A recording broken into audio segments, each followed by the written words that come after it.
ಸೋಮಶೇಖರ್ ಅವರು ತಮಗೊಂದು ಲೆಟರ್ ಬರೆದಿದ್ದಾರೆ ಸರ್. ನಂಗೆ ಗೊತ್ತಿಲ್ಲಪ್ಪ ಯಾವುದು. ಟಿ ಸೋಮಶೇಖರ್ ಅವರು ಹಿರಿಯ ನಾಯಕರಾದ BS ಯಡಿಯೂರಪ್ಪ ಅವರಿಗೆ ಒಂದು ಪತ್ರ ಬರೆದಿದ್ದಾರೆ. ಅಷ್ಟಕ್ಕೂ ಆ ಪತ್ರದಲ್ಲಿ ಏನಿದೆ? ಸೋಮಶೇಖರ್ ಬಿಜೆಪಿಗೆ ವಾಪಸ್ ಬರ್ತಾರ? ಬಿಜೆಪಿ ಪಕ್ಷದಿಂದ ಗೆದ್ದಂತ ಶಾಸಕ ಟಿ ಸೋಮಶೇಖರ್ ಇತ್ತೀಚೆಗಷ್ಟೇ ಬಿಜೆಪಿಯ ಹಿರಿಯ ನಾಯಕರಾದ BS ಯಡಿಯೂರಪ್ಪ ಅವರಿಗೆ ಒಂದು ಪತ್ರ ಬರೆದಿದ್ದಾರೆ. ಈ ಪತ್ರದಲ್ಲಿ ಅದೇನಿದೆ, ವಾಪಸ್ ಬಿಜೆಪಿಗೆ ನನ್ನನ್ನು ಬರ್ತೀನಿ, ನನ್ನನ್ನು ಸ್ವೀಕರಿಸಿ ಅಂತ ಏನಾದರೂ ಬರೆದಿದ್ದಾರಾ? ಇದೇ ವಿಚಾರಕ್ಕೆ ಟಿ ಸೋಮಶೇಖರ್ ಅವರು ಹೇಳೋದೇ ಬೇರೆ. ಇತ್ತೀಚೆಗೆ ನಡೆದ ಘಟನೆ ಒಂದನ್ನು ಸಾಕ್ಷಿಯಾಗಿ ತೆಗೆದುಕೊಂಡು ಟಿ ಸೋಮಶೇಖರ್ ಸುದೀರ್ಘವಾಗಿ BS ಯಡಿಯೂರಪ್ಪ ಅವರಿಗೆ 2 ಪುಟಗಳ ಪತ್ರ ಬರೆದಿದ್ದಾರೆ. ಅಷ್ಟೇ ಅಲ್ಲದೆ ಶೀಘ್ರದಲ್ಲೇ ನಾನು ಭೇಟಿ ಆಗ್ತೀನಿ ಅಂತ ಹೇಳಿದ್ದಾರೆ. ಆದರೆ ಬಿಜೆಪಿಗೆ ವಾಪಸ್ ಹೋಗ್ತೀರಾ ಅಂತ ಕೇಳಿದ್ದಕ್ಕೆ ಟಿ ಸೋಮಶೇಖರ್ ಹೇಳಿದ್ದೇನು ಗೊತ್ತಾ? ಅವಾಗಿಂದನೂ ಕೂಡ ಏನೇನು ವ್ಯತ್ಯಾಸ ಆಗಿದೆ ಅವೆಲ್ಲನೂ ಕೂಡ ಅಸೆಂಬ್ಲಿಲಿ ನಾನು ಪ್ರಸ್ತಾಪ ಮಾಡ್ತಾ ಇರ್ತೀನಿ. ನಾನು ಅಸೆಂಬ್ಲಿಲಿ ಪ್ರಸ್ತಾಪ ಮಾಡೋದನ್ನು ಹೊರಗಡೆ ಕ್ವಶನ್ ಮಾಡ್ತಾರೆ. ಆ ಕ್ವಶನ್ ಮಾಡೋ ಸಂದರ್ಭದಲ್ಲಿ ನಾನೇನು ಮಾಡಿದೆ, ಅಕಸ್ಮಾತ್ ನೋಡಪ್ಪ ನಾನು BJPಯಿಂದ ಸಸ್ಪೆನ್ಷನ್ ಆಗಿರ್ಬೋದು, ನಾನು ಮನಸ್ಸು ಮಾಡಿದ್ರೆ 2 ದಿವಸದಲ್ಲಿ ನಾನು ಎಕ್ಸ್ಪೆಲ್ನ ಕ್ಯಾನ್ಸಲ್ ಮಾಡಿ ಮತ್ತೆ BJPಗೆ ಬರ್ಬೋದು. ಆ ಥರ ಯೋಚನೆಯನ್ನು ಕೂಡ ನಾನು ಮಾಡಲಿಲ್ಲ. ನಾನು ರೈತರ ಪರವಾಗಿ ಧ್ವನಿ ಎತ್ತಿದ್ದೇನೆ ಅಂತ ಹೇಳಿದಂಥ ಸಂದರ್ಭದಲ್ಲಿ ಮತ್ತೆ BJPಗೆ ಯಾಕೆ ಬರ್ತೀರಿ, ಮತ್ತೆ ವಾಪಸ್ಸು ಯಡಿಯೂರಪ್ಪನವರ ಬೂಟ್ ನೆಕ್ಕಿಗೆ ಬರ್ತೀರಾ ಅಂತೇಳಿ ಪ್ರೆಸ್ ಮೀಟ್ ಮಾಡ್ತಾರೆ. ಅದಕ್ಕೆ ನಾವೆಲ್ಲ ಕೂಡ ಭಾರತೀಯ ಜನತಾ ಪಕ್ಷಕ್ಕೆ ಸೇರಿದವರು, ಕಾಂಗ್ರೆಸ್ಸಿಂದ ಹೋದೋ JDS ಇಂದ ಹೋದೋ ಯಡಿಯೂರಪ್ಪನವರು ಗೌರವಯುತವಾಗಿ ನಮ್ಮನ್ನೆಲ್ಲ ನಡೆಸ್ಕೊಂಡಿದ್ದಾರೆ. ಅಂದರೆ ನೆಕ್ಸ್ಟ್ ಯಾರಾದರೂ BJPಗೆ ಬರಬೇಕಾದ್ರೆ ಯಡಿಯೂರಪ್ಪ ಅವ್ನ ಮಗನ ಬೂಟ್ ನೆಕ್ಕೊಂಡು ಹೋಗ್ಬೇಕಾ? ನಮಗೇನು ಸ್ವಾಭಿಮಾನ ಇಲ್ವಾ? ಅದಕ್ಕೆ ಯಡಿಯೂರಪ್ಪನವರಿಗೆ ಮತ್ತು ಸಂಘ ಪರಿವಾರದವರಿಗೆ ಒಂದು ಲೆಟರ್ನು ಕೂಡ ಸುದೀರ್ಘವಾಗಿ ಬರೆದಿದ್ದೇನೆ. ನಾನು ಕೂಡ 6 ಸಾರಿ ಈ ಕ್ಷೇತ್ರದಲ್ಲಿ ಯಶವಂತಪುರದಲ್ಲಿ ಶಾಸಕನಾಗಿ 4 ಬಾರಿ ಎಲೆಕ್ಟ್ ಆಗಿದ್ದೇನೆ, 2 ಸಾರಿ ಸೋತಿದ್ದೇನೆ, 1 ಸಾರಿ ಸಹಕಾರ ಮಂತ್ರಿನೂ ಕೂಡ ಆಗಿದ್ದೇನೆ. ಇಷ್ಟು ಇರುವಾಗ ಸಮಯದಲ್ಲಿ ಒಬ್ಬ ಗ್ರಾಮ ಪಂಚಾಯತಿ ಸದಸ್ಯ ಗೆಲ್ಲಕ್ಕಾಗೋದಿಲ್ಲ ಇವನು. ಇವತ್ತು ಯಶವಂತಪುರ ಕ್ಷೇತ್ರದಲ್ಲಿ ನೈಸ್ಗೆ ಯಾರೆಲ್ಲ ಡೋಂಗಿ ಯಾರೆಲ್ಲ ಮಾಡಿದ್ದಾರೆ ಅಂತಕ್ಕಂಥದ್ದು ಇಡೀ ಯಶವಂತಪುರ ಕ್ಷೇತ್ರಕ್ಕೆ ಗೊತ್ತು. ಇಡೀ BJPಗೆ ಇವನು ಯಾರು ಏನು ಎತ್ತ ಅಂತೆಲ್ಲ ಗೊತ್ತು. ಆದರೆ ನನ್ನ ಸ್ವಾಭಿಮಾನವನ್ನು ಕೆಣಕ್ತಕ್ಕಂಥದ್ದು ಇದೆಯಲ್ಲ, ನಾನು ಯಾವತ್ತೂ ಸ್ವಾಭಿಮಾನ ಬಿಟ್ಟು ರಾಜಕಾರಣ ಮಾಡಲಿಲ್ಲ. ಕ್ಷೇತ್ರದಲ್ಲಿ ರೈತರು ಪದೇ ಪದೇ ಹೇಳ್ತಾ ಇರ್ತಾರೆ, ನೈಸ್ ಅನ್ಯಾಯನ ಸದನದಲ್ಲಿ ಕ್ವಶನ್ ಮಾಡ್ತಕ್ಕಂಥದ್ದಕ್ಕೆ ಮಾಡಿದ್ದೇನೆ. ಈ ದೃಷ್ಟಿಯಲ್ಲಿ ಮುಖ್ಯಮಂತ್ರಿ ನಮ್ಮ ಯಡಿಯೂರಪ್ಪನವ್ರಿಗೆ ಮತ್ತು ಸಂಘ ಪರಿವಾರದವ್ರಿಗೆ ಕೂಡ ಮಾತನಾಡಿದ್ದೇನೆ. ಕೆಲವು ಸಂಘದ ಪ್ರಮುಖರು ಕೂಡ ಮಾತನಾಡಿ ಇಲ್ಲ ಇದು ತಪ್ಪು, ಇದು ಸರಿ ಇಲ್ಲ, ಮಾನಹಾನಿ ಆಗ್ತಕ್ಕಂಥದ್ದನ್ನು ಹೇಳಿದ್ದಾರೆ. ಆ ದೃಷ್ಟಿ ಇಟ್ಕೊಂಡು ಅವರಿಗೆ ಒಂದು ಡೀಟೇಲ್ಸಾಗೆ ಲೆಟ್ರನ್ನ ಬರೆದಿದ್ದೇನೆ.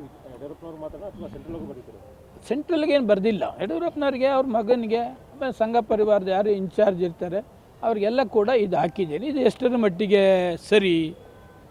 ನಾನು 3 ವರ್ಷ BJPಲಿ ಮಂತ್ರಿಯಾಗಿ ಕೆಲಸ ಮಾಡಿದ್ದೇನೆ. 3 ವರ್ಷದಲ್ಲಿ ಒಂದೇ ಒಂದು ಕಳಂಕ ಅಂತಕ್ಕಂಥದ್ದು ನಂದು ಯಾವುದೂ ಇಲ್ಲ. ಪ್ರಾಮಾಣಿಕವಾಗಿ BJPಗೆ ಬಂದಿದ್ದೇನೆ, BJPಲಿ ಸರ್ವ್ ಮಾಡಿದ್ದೇನೆ. ಇವನ್ ಯಡಿಯೂರಪ್ಪನವರು ನನಗೆ ಸಹಕಾರ ಕ್ಷೇತ್ರನೇ ಕೊಟ್ಟರು, ಮೈಸೂರು ಉಸ್ತುವಾರಿ ಕೊಟ್ಟರು, ಅತ್ಯಂತ ಗೌರವಯುತವಾಗಿ ನಡ್ಕೊಂಡಿದ್ದಾರೆ. ಯಾವತ್ತೂ ಕೂಡ ಅವರು ನನಗೆ ಅಗೌರವ ಮಾಡ್ತಕ್ಕಂಥದ್ದಲ್ಲಿ ವಿಜೇಂದ್ರ ಮಾಡ್ತಕ್ಕಂಥದ್ದು ಯಾವುದೂ ಇಲ್ಲ. ಅವ್ರ ಹೆಸರು ಹೇಳ್ಕೊಂಡು ನನ್ನನ್ನೇ ಈ ಮಟ್ಟಕ್ಕೆ ಮಾತಾಡಿದ್ರೆ ನಾನೇನು ಹಂಗಾರೆ 6 ಸಾರಿ ಗೆದ್ದಿದ್ದೇನು ಇದೇ ಇಲ್ವಾ? ನನ್ನ ಕ್ಷೇತ್ರ ಆಯಿತು, ನಾನು ಆಯಿತು, ಕೆಲಸ ಮಾಡ್ತಾಯಿದ್ದೀನಿ. ಬೇರೆ ಅದು ಬಿಟ್ಟು ನಾನು ಯಾವುದು ಅನ್ನೆಸರಿ ರಾಜಕಾರಣ ಮಾಡ್ತಕ್ಕಂಥದ್ದು ಮತ್ತೊಂದು ಯಾವುದು ಕೂಡ ಮಾಡ್ತಾಯಿಲ್ಲ. ಮನಸ್ಸಿಗೆ ಇಲ್ಲ, ಸ್ಪೀಕರ್ ಅವ್ರಿಗೆ ಕೊಟ್ಟಿದ್ದೇನೆ, ಹಕ್ಕುಚ್ಯುತಿ ಕೊಟ್ಟಿದ್ದೇನೆ, ಅಡ್ವೊಕೇಟ್ಗೂ ಕೂಡ ಮಾತಾಡ್ತಾ ಇದ್ದೇನೆ. ಒಂದು 2-3 ಸಲ ಮಾಡೋಣ, ಚರ್ಚೆ ಮಾಡೋಣ ಅಂತಕ್ಕಂಥದ್ದು ಹೇಳಿದ್ದಾರೆ. ಕಾನೂನು ಏನೇನು ಇರ್ತದೆ ಇವರೆಲ್ಲ ಯಡಿಯೂರಪ್ಪನವರು ಅವರು ಏನು ಹೇಳ್ತಾರೆ ಮತ್ತೆ ಕೇಳ್ತೀನಿ. ಅವ್ರನ್ನ ಪರ್ಸನಲ್ಗೂ ಕೂಡ ಭೇಟಿ ಮಾಡಿ ಇದೆಲ್ಲ ಮಾಡ್ತಕ್ಕಂಥದ್ದು ಸರಿ ಇಲ್ಲ ಅಂತಕ್ಕಂಥದ್ದನ್ನು ಹೇಳ್ತಕ್ಕಂಥದ್ದು ಮಾಡ್ತೇನೆ. ಇಲ್ಲ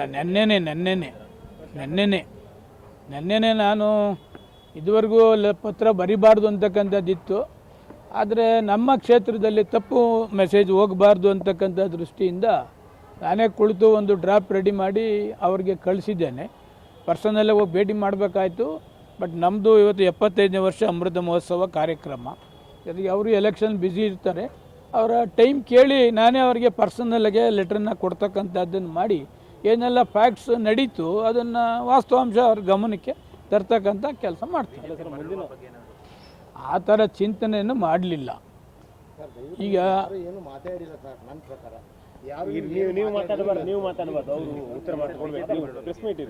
ನಾನು ಯಾವತ್ತೂ ಅಲ್ಲಿಗೆ ಬರ್ತೀನಿ ಕಾಂಗ್ರೆಸ್ ಸೇರ್ತೀನಿ ಅಂತಕ್ಕಂಥದ್ದು ಏನು ಹೇಳಲಿಲ್ಲ. ಕ್ಷೇತ್ರ ದೊಡ್ಡದಿದೆ, ಅನುದಾನ ತರ್ತಕ್ಕಂಥದ್ದಕ್ಕೆ ಮುಖ್ಯಮಂತ್ರಿಗಳಿಗೆ, ಉಪಮುಖ್ಯಮಂತ್ರಿಗಳಿಗೆ, ಎಲ್ಲ ಮಂತ್ರಿಗಳಿಗೆ ಭೇಟಿ ಮಾಡ್ತಾ ಇರ್ತೇನೆ.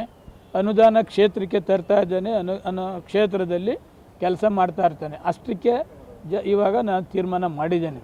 2028ಕ್ಕೆ ಏನು ದೇವರು ಬುದ್ಧಿ ಕೊಡ್ತಾನೆ ಅದ್ರ ಪ್ರಕಾರ ಮಾಡ್ತಾನೆ. ಯಡಿಯೂರಪ್ಪನವರು ಮುಂದಿನ ಅಭ್ಯರ್ಥಿ ಯಶವಂತಪುರಕ್ಕೆ ಅವರೇ ಅಂತ ಹೇಳಿದ್ದಾರೆ. ಅವ್ರನ್ನ ಭೇಟಿ ಮಾಡ್ತೀನಿ ಅಂತ ಹೇಳ್ತೀರಿ? ಅಲ್ಲ, ಭೇಟಿ ಮಾಡಿ BJPಗೆ ಬರ್ತೀನಿ ಅಂತೇಳಿ ಯಡಿಯೂರಪ್ಪನವ್ರು ಕೇಳೋ ಅವಶ್ಯಕತೆ ನನಗಿಲ್ಲ. ನಾನು ಲೆಟ್ರ್ ಬರೆದಿದ್ದೇನೆ. ಪೋಸ್ಟ್ ಮಾಡೋದು ಬದಲು ಡೈರೆಕ್ಟಾಗಿ ಅವ್ರಿಗೆ ಕೊಟ್ಟು ಏನೆಲ್ಲ ಹೇಳ್ಬೇಕಲ್ಲ. ಇನ್ನಲ್ಲೇ ಈಗ ನಿಮ್ಗೆ ಯಾವ ಥರ ಹೇಳಿದೆ ಅವ್ರಿಗೆ ಹೇಳ್ಬೇಕಲ್ಲ, ಅದನ್ನು ಅವ್ರಿಗೆ ಹೇಳ್ತೀನಿ. ಅವ್ರು ರೆಸ್ಪಾನ್ಸ್ ಮಾಡ್ತಾರೋ ಬಿಡ್ತಾರೋ ಗೊತ್ತಿಲ್ಲ. ನನ್ನ ಮನಸ್ಸಲ್ಲಿ ನೋವಿರ್ತದೆ, ಅದನ್ನು ಅವ್ರಿಗೆ ಹೇಳ್ತಕ್ಕಂಥ ಕೆಲಸ ಪ್ರಾಮಾಣಿಕವಾಗಿ ಮಾಡ್ತೇನೆ. ಇದೇ ವಿಚಾರಕ್ಕೆ BS ಯಡಿಯೂರಪ್ಪ ಅವರನ್ನ ವಿಚಾರಿಸಿದಾಗ BS ಯಡಿಯೂರಪ್ಪ ಶಾಕಿಂಗ್ ಹೇಳಿಕೆಯನ್ನೇ ಕೊಟ್ಟಿದ್ದಾರೆ. ಎಸ್ ಟಿ ಸೋಮಶೇಖರ್ ಅವರು ತಮಗೊಂದು ಲೆಟರ್ ಬರೆದಿದ್ದಾರೆ ಸರ್. ನಂಗೆ ಗೊತ್ತಿಲ್ಲಪ್ಪ ಯಾವುದು. ಮತ್ತೆ BJPಗೆ ಬರ್ತಾರ ಕಾಲನ್ನೇ ಉತ್ತರಿಸಬೇಕಾಗಿದೆ. KV Raghavendra Rao, political bureau, brigade news Kannada, Bengaluru. ಅದೇನೇ ಆಗಲಿ, ಈ ಸದ್ಯಕ್ಕೆ ಇದು ಟ್ರೆಂಡಿಂಗ್ ನ್ಯೂಸ್. ಮತ್ತಷ್ಟು ಅಪ್ಡೇಟ್ಗಾಗಿ ಫಾಲೋ ಮಾಡಿ ಬ್ರಿಗೇಡ್ ನ್ಯೂಸ್ ಕನ್ನಡ.